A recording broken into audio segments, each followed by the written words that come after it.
Un mois après l'inondation, son nouveau canapé vient tout juste d'arriver. Pour cet habitant de l'Arbrel, le mois de novembre 2008 aura été un peu plus long que les autres. Dans son salon, une marque au mur en témoigne. Il y a eu plus d'1,50 m d'eau au plus fort de l'inondation. Alors qu'en état de catastrophe naturelle a été décrété il y a une dizaine de jours, il n'a pas vraiment été surpris, mais plutôt soulagé.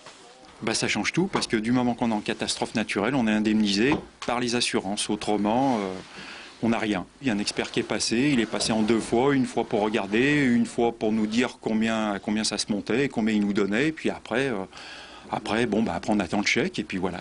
Dans son cas, ils sont plusieurs centaines. Pour la plupart des riverains de la Brévenne, la petite rivière qui a débordé. Des riverains qui attendent aujourd'hui d'être indemnisés. À quelques kilomètres de l'Arbrel, Saint-Bel, c'est ici que les dégâts ont été les plus importants.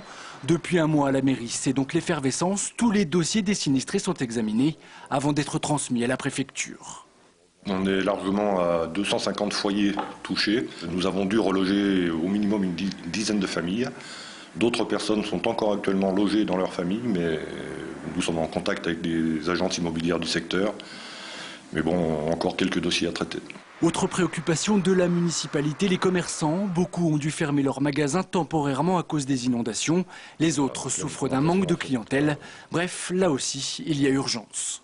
Ceux qui drainaient le plus de clientèle sont fermés pour l'instant, donc ça se ressent fatalement sur les boulangers, fleuristes, buralistes et autres activités. Donc si les populations voisines de Saint-Bel-l'Arbrel pouvaient faire un tout petit effort, manifester une nouvelle fois leur solidarité auprès de nos commerces, je pense que ça serait très bien perçu. Au total, 43 communes du Rhône ont été placées en état de catastrophe naturelle. Aujourd'hui, il leur reste encore quelques jours pour déclarer tous leurs sinistrés à la préfecture. Les indemnisations, elles, ne devraient pas arriver avant plusieurs mois.